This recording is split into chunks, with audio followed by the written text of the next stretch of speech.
autores y fechas importantes. A mediados del siglo XV surge la imprenta, posteriormente el Renacimiento. En el siglo XIX surge la Prerrevolución y en el siglo XX la Revolución, a continuación los autores y sus aportes. Prerrevolución, primera fase, descubrimiento del San Cristo. Prerrevolución, lingüística general.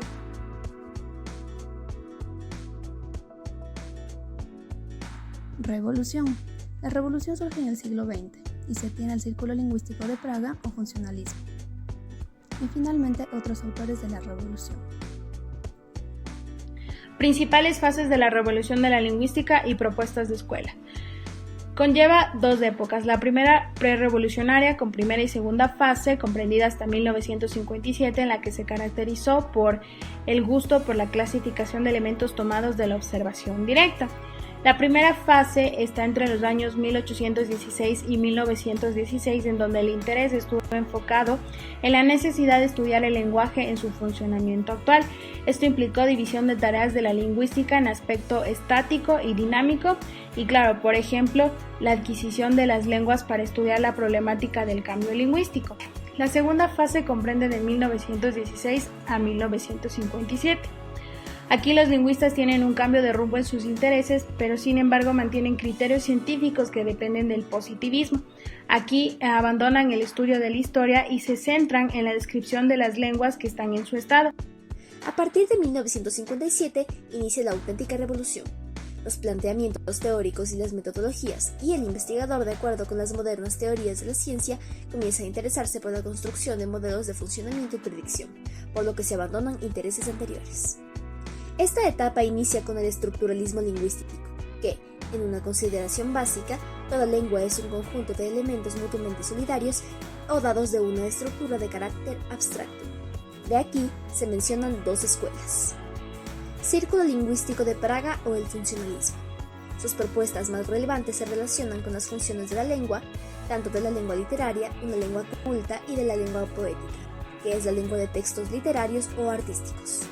Y también está el estructuralismo norteamericano o la Escuela de Copenhague, que propone analizar el sistema de la lengua, clasificar sus unidades y estudiar las relaciones que las unen. Tratamiento del concepto de signo. Se evidencia que el signo es importante dentro de la lingüística. Claramente se refleja en que el sistema de signos es lo que forma el lenguaje y que todos los hablantes de una comunidad lingüística poseen. Por lo tanto, el habla es la realización en cada acto de ese conjunto de signos. Además, los signos que componen el sistema de la lengua pueden contraer dos tipos fundamentales de semejanza y también de diferencia. La una sería las relaciones que se dan en el encadenamiento y por otro lado las relaciones que se dan fuera del encadenamiento lineal. En definitiva, podemos decir que sin este conjunto de signos la lengua no existe, y sin la lengua no sería posible el habla, ya que ninguna puede existir aisladamente de la otra. La semiótica estudia los signos lingüísticos de la cotidianidad. En un campo de estudio más específico, la lingüística es la ciencia de las leyes y principios que rigen a las lenguas naturales. La lingüística ha brindado valiosos servicios en la mejora del conocimiento en la comprensión del lenguaje humano. No se puede negar que la lingüística, entendida como una ciencia del simbolismo y teniendo su máximo significado expresivo en los lenguajes naturales y las prácticas discursivas semióticas, se presenta como algo más que un medio de comunicación cotidiano, sino como un medio de transmitir, construir y canalizar los conocimientos imprescindibles para el desarrollo de nuestra especie. Es importante conocer, distinguir y aplicar los diferentes conceptos de la relación que establecen entre ellos, y más que todo tener en cuenta el aporte en la formación profesional de la comunicación social, y más que todo en el ámbito del periodismo. También la lingüística y la semiótica y todos sus elementos hacen que su constante evolución también fortalezcan el desempeño profesional y dé paso a amplios sectores para los comunicadores sociales.